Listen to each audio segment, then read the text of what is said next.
嗨，各位观众，大家好，欢迎回到《宠物鸟图鉴》第4集，我是 Jack。上一集跟各位介绍完追尾鹦鹉，那这一集要来跟各位介绍的鹦鹉呢，跟上一集的有一点相似，它们的尾巴都是属于细长型的尾巴，这就是所谓的玄凤鹦鹉。看到大家也都敲碗非常久啊，而且上礼拜呢也发生了一件跟玄凤鹦鹉有关的事件，那这一集也会一起详细的做介绍。我也希望透过这个影片啊，让更多想要养玄凤鹦鹉的人能够多多了解这种鹦鹉的习性与特性。在饲养之前呢，可以看一下这个影片，仔细的思考与评估自己是否适合这种鹦鹉。那我们就开始吧。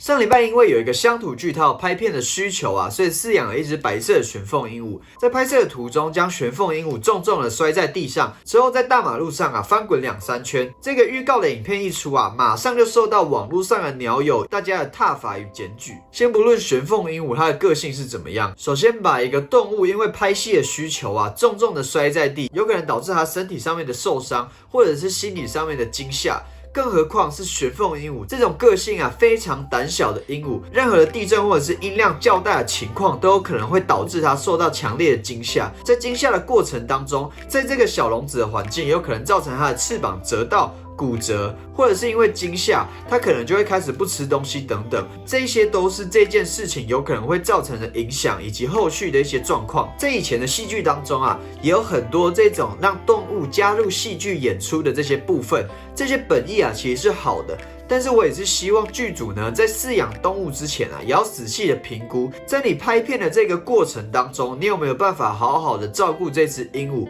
毕竟它是一个生命，在饲养之前啊，一定要思考的非常的周全。如果在这个戏剧结束之后呢，这只鹦鹉应该要何去何从？它应该要交给谁来照顾？或者是说应该要怎么处理？养了它，照顾它，对这个生命负起责任，这都是饲养宠物之前啊，应该要思考清楚的问题。这件事情啊，也让网络上啊很多很爱护玄凤鹦鹉的鸟友啊十分心疼。那大家也不希望这种情况啊再次的发生。好，那接下来我们来开始介绍玄凤鹦鹉这种鸟。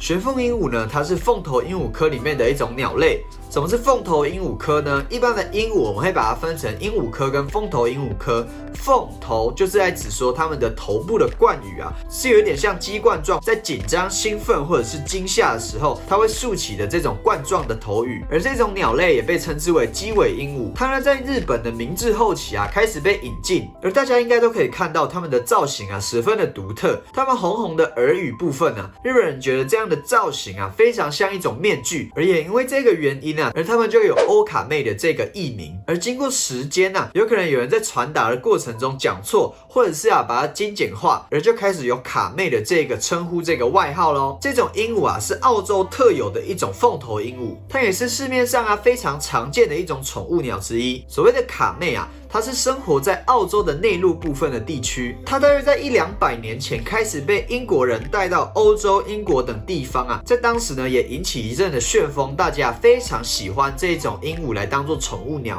Nymphecus hollandicus 这个学名的由来是因为当时呢有一群的德国人，他们到澳洲的时候看到这种鹦鹉他们觉得这样的造型十分的可爱，而且十分的迷人，而帮他们冠上了一种小精灵的绰号。Nymphecus 就是这种精灵的名称，而他们也用这种小精灵的名字来称呼这种鹦鹉。而它的总小名 Hollandicus。Holland 就是荷兰的意思，在以前大家都称澳洲为新荷兰，新的荷兰在英文的名称叫做 New Holland， 所以玄凤鹦鹉的学名也是有一个非常浪漫的由来哦。而在1832年，库克船长一行人就开始大量的报道这种鹦鹉，而他们也是在远征时期被大量的带入英国以及欧洲等地方。大部分的玄凤鹦鹉在澳洲它是属于非常喜欢水的鹦鹉，而且它们是一种群居动物，它们通常都生存在水边、河边、湖畔，或者是栖息在一些干枯的木枝上面。它们喜欢靠近水源的地方，因为栖息在这样子的地方可以帮助它们方便的取用到水，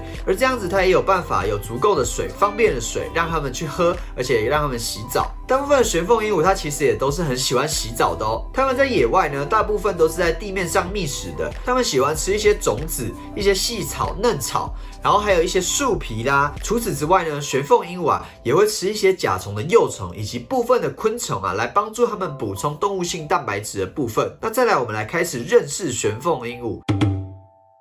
玄凤鹦鹉它有什么特征呢？那我们大家也可以看一看。我们观察玄凤鹦鹉除了它们非常明显头部的冠羽之外，它们的耳羽相当的吸睛好像我们人类喜欢在脸部画上腮红的感觉。而玄凤鹦鹉在凤头花科的鹦鹉当中，除了非常明显的冠羽之外，它们的脸部的羽毛会有一些覆盖到它们喙部的上方这样子的特征在凤头科鹦鹉以外的物种是不容易轻易的看到的。再来我们来观察一下玄凤鹦鹉它们的尾巴，它们的尾巴长度其实是很长的大约在它们身体部分的一半。它们整体加上尾巴还有整个身体的长度呢，大约是30公分左右。你如果要检查玄凤鹦鹉它的体重是否正常，你也可以参考一下下列的数值。它们正常玄凤鹦鹉的体重大约是80克到110克之间。玄凤鹦鹉它们的寿命说长不长，说短不短。最短命的玄凤鹦鹉有可能活5年到10年，而最长寿的玄凤鹦鹉也有到35年的寿命。而平均下来，玄凤鹦鹉它们的寿命大约在16年到25年之间。那至于玄凤鹦鹉它们的公母的要怎么来判断呢？在某一些部分的变种当中，玄凤鹦鹉它们的公母会在它们长大的时候开始会有一些性状的改变，我们可以来观察一下。那接下来我来跟各位做一下介绍。通常玄凤鹦鹉的母鸟在成年之后，我们可以观察到它们的尾部背面呢会有一些横纹或者是一些斑点，而玄凤鹦鹉的公鸟呢，你就比较难观察到这样子的情况。这个性状的观察都是要等到它成年之后，在幼鸟时期，它们其实公鸟跟母鸟都有可能在尾羽上面有一些斑点或者是横纹的出现，但是呢，也有2种变种是比较不容易观察出它们的公母。第一个物种就是所谓的白子，那第二个物种就是完全的派特，也就是所谓的黑眼派特。一般所谓的派特或者是一些隐性的派特是很难用肉眼去观察它们的雌雄，因为它们拥有一个独一无二的基因，这样子特别的基因也导致它们在成熟之后两性的性状非常的不明显，甚至在一些鸟类学家当中也出了一些争议，大家在讨论说到底有没有办法从外观来观察玄凤鹦鹉的雌雄。但是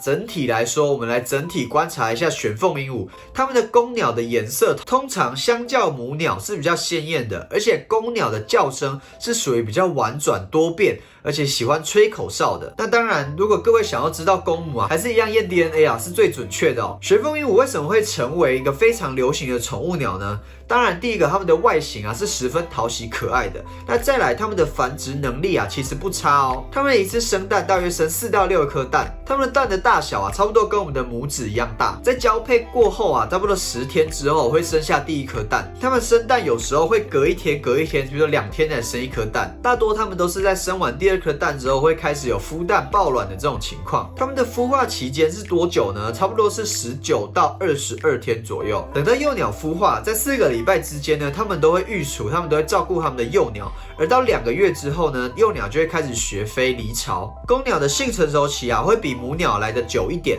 差不多是1年9个月。而母鸟的性成熟期差不多是1年3个月，但是它们在差不多9个月大的时候就会开始进入它们的青春期，也就是呢我们以前影片里面有讲到所谓的发情期。而它们在开始照顾幼鸟它们是很会分工合作的它们公鸟母鸟都会一起轮流来照顾它们的幼鸟。当然有些时候可能因为卵没有经过受精而母鸟产蛋，如果你没有把这些未受精的卵拿出来的话，那很有可能会导致母鸟一直孵。当然在孵蛋的这个期间，对母鸟来说其实是非常大的身体的折磨。那这个部分各位也可以去看我以前的影片，有一集在介绍这个鹦鹉的这个日照周期。你如果去稍微调整一下，稍微去改变一下鹦鹉它的日照周期的话，那这都有可能会改善它们在繁殖期或者是发情期过量产蛋或者是一些发情期的烦恼。而顺道一提，最近网络上也有资料开始在讲说，玄凤鹦鹉它可以跟粉红凤头鹦鹉进行杂交。那这一点我就做一些保留，等待到时候有更明确更有办法证明的文件之后，再跟大家仔细的说明。那既然讲到我们这些繁殖的问题，前面也有提到这2个字基因，那我们就来谈一谈这个基因的问题吧。玄凤鹦鹉它的外观以及毛色主要就是受基因的影响。基因这个词想必大家应该都不陌生。所谓的基因就是在指生物体当中的 DNA 排序的序列，改变它的外观包含了所谓的显性基因以及隐性基因。所谓的显性基因就是我们在高中时期所学到的所谓的大 T 小 T 的那个大 T。如果基因当中同时出现大 T 跟小 T 的时候，因为大 T 是属于显性基因，所以它的性状就会被显现出来。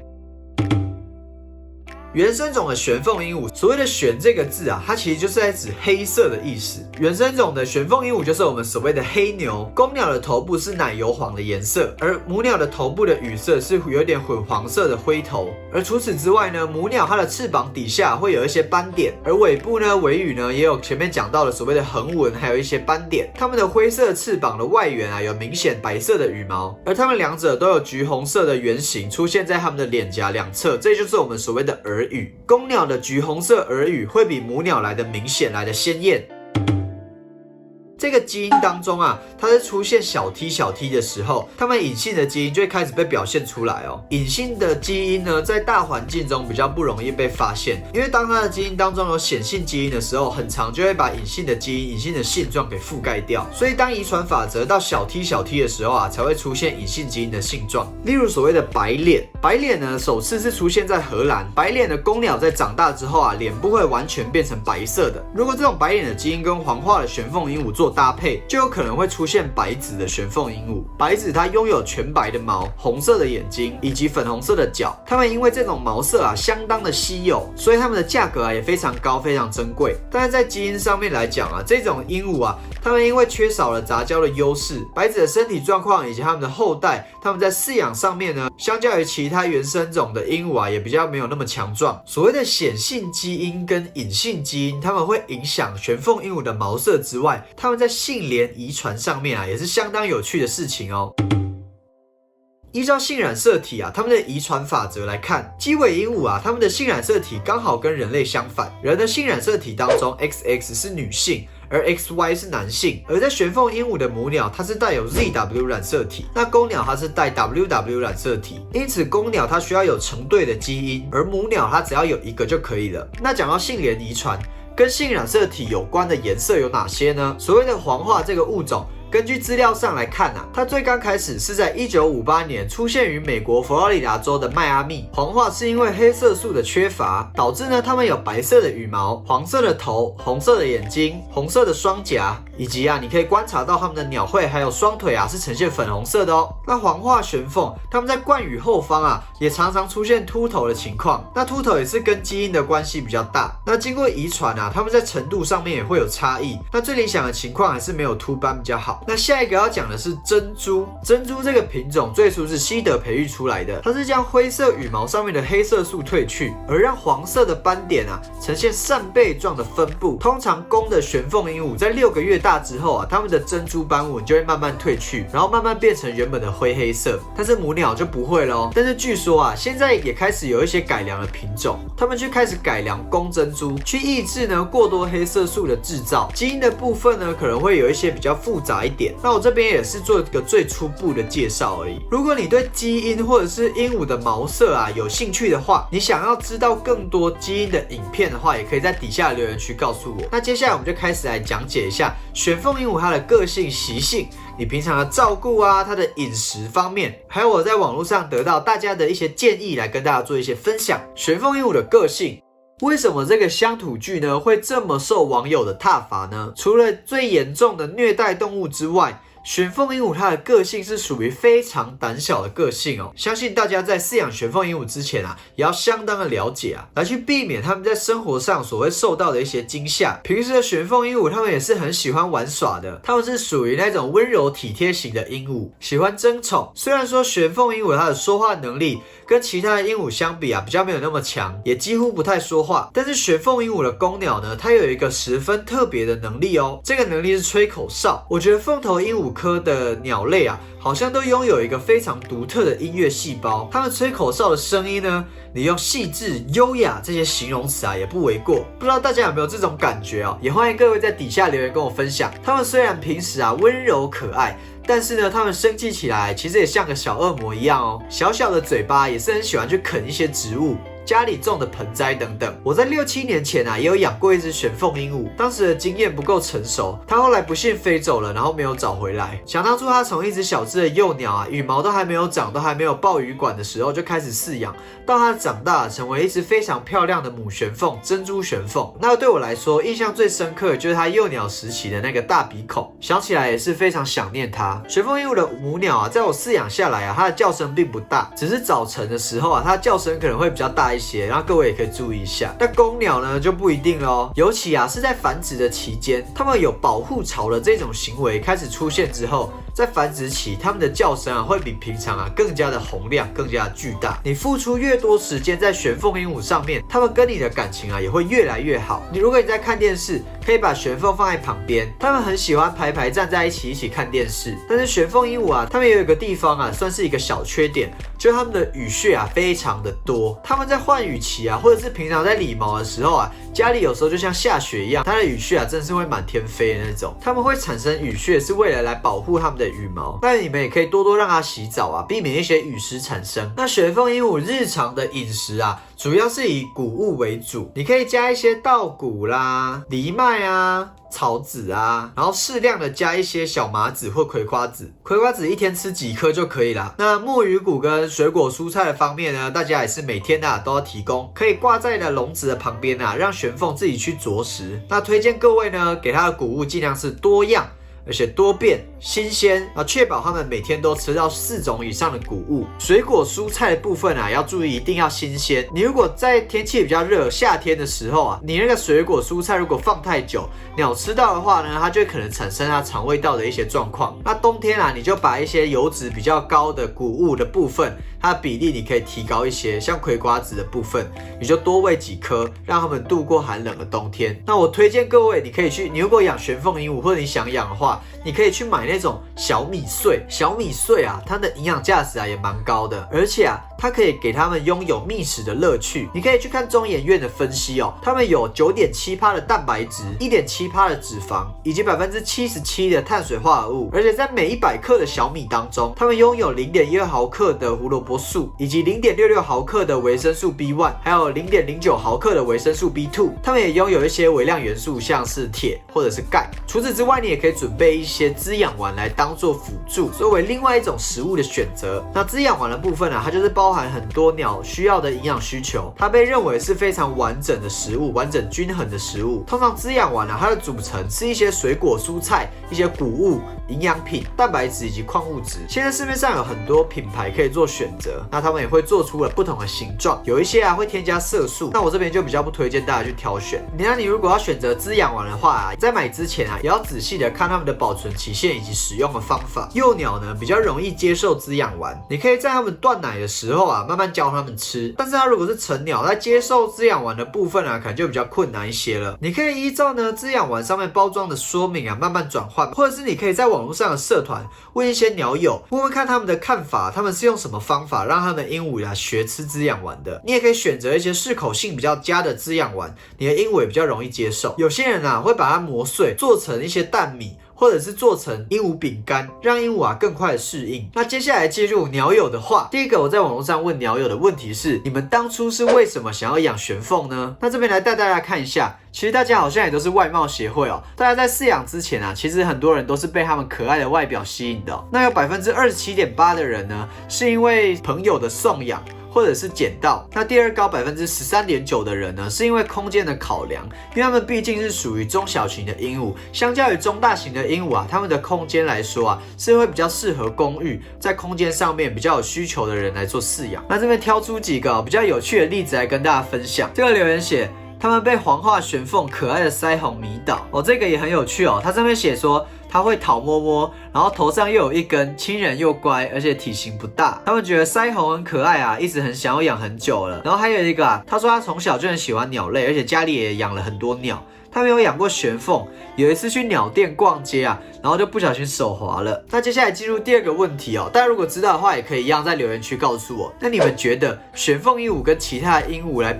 比下来，你们觉得它们最不同的点是什么？那这边我也找几则比较有趣的留言来大家看一下。有人说它比其他的鹦鹉可爱，然后它们不同的点呢，也很多人是写它们的胆子特别的小，它们胆小，连打个喷嚏都会吓得飞起来尖叫。但是他们对自己的主人很凶，像个小恶霸，又很爱撒娇讨摸摸。那这个饲主他留言是写说他很温驯，不会乱咬东西，跟其他的品种鹦鹉比起来，它的攻击力比较低，但是羽屑也相对的比较多。那接下来这个留言呢，我就比较不方便念出来，大家可以看一下。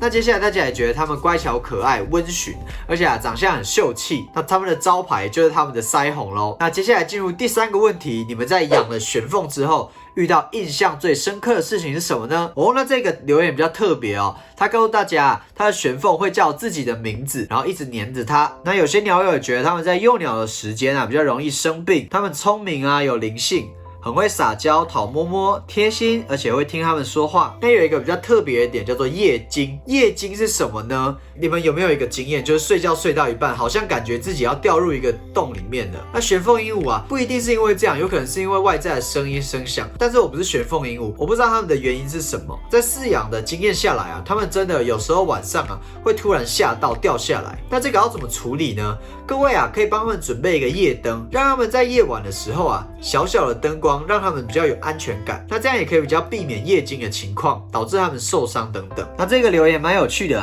他觉得印象最深刻的事情是他不知道什么时候开始学会电话声他想说他们家里的电话怎么一直响。他说他花了600块带幼鸟回家，2个月大时却生病，花了2万多救回来，然后还因为喂奶喂药天天睡不饱，他却是甘之如饴就只是因为他真的非常贴心可爱接下来这个留言念给大家听听看。他说有一次台风天的凌晨，鸟宝被吹落的东西砸到铁皮屋的声音吓醒，飞起来一直在房间盘旋加狂叫。因为鸟宝不习惯关笼，所以每天都跟他一起睡在床上。那这个留言是写说他黏人，他谁都不可以离开他的视线，很有灵性。但是他们只要受冷落就会有咬毛的情况发生。那这一点各位也可以注意一下。那一样在小太阳的留言里面也有出现这个留言是讲说他以为它是公鸟，但是它一样突然下蛋。那最后一个问题，如果你是有养过玄凤鹦鹉的鸟友，你会想要给新手的鸟爸妈什么样的建议呢？那这边一样念一些留言让大家参考一下。大家都觉得你们一定要有时间陪伴它，细心的照顾，而且付出最大的爱心以及耐心。那大家也建议一些新手鸟爸妈，你们最好是饲养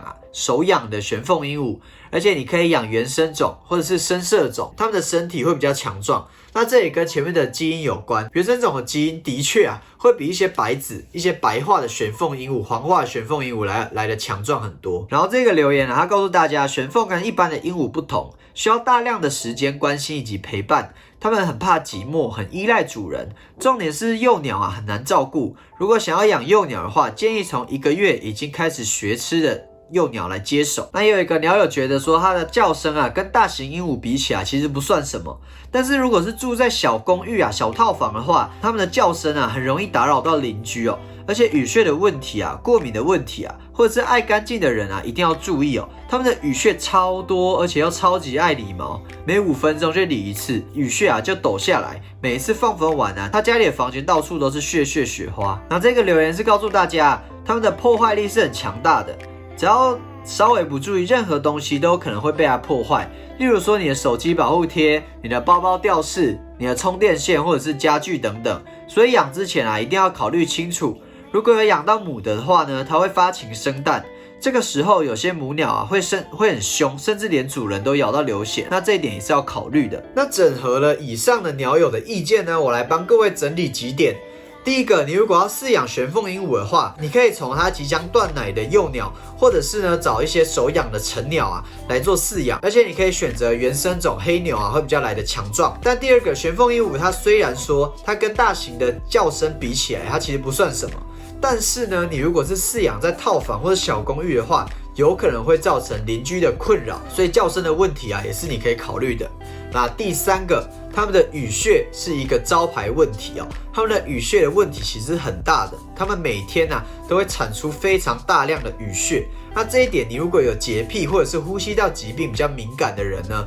你也要考虑清楚，你有没有办法接受。那第四个就是它们的个性胆小，而且黏人，你需要有大量的时间来陪伴它们。它们在夜晚容易夜惊，你可以帮它们点一个小夜灯来减缓这样子的情况，给他们足够的安全感来避免他们受到惊吓。那以上就是今天的影片介绍，相信大家对玄凤鹦鹉也十分的了解了。回顾前面的乡土剧的剧情这样子想起来，他们把胆小的玄凤鹦鹉放在笼子里面，在地板摔其实真的是非常不人道而且让很多鸟友十分的心疼。大家在饲养之前一定要做足功课，然后并且对这个生命负责，给他们均衡的饮食、均衡的营养、足够的空间、活动空间、放风的时间以及长时间的陪伴，做一个非常负责任的饲主。那今天的影片就到这边了。如果你喜欢我的影片的话，也不要忘记帮我按赞并且分享，还有订阅我的频道哦。你如果想看更多我的个人资讯的话，最近在 IG 还有脸书的粉丝团也开始有做一些鹦鹉知识的懒人包，也欢迎大家去观赏、浏览以及按赞哦。你如果有什么其他鹦鹉饲养上面的问题，或者是你想要看我介绍哪一种鹦鹉，欢迎大家在底下留言告诉我。我是 Jack， 我们下次见喽，拜拜。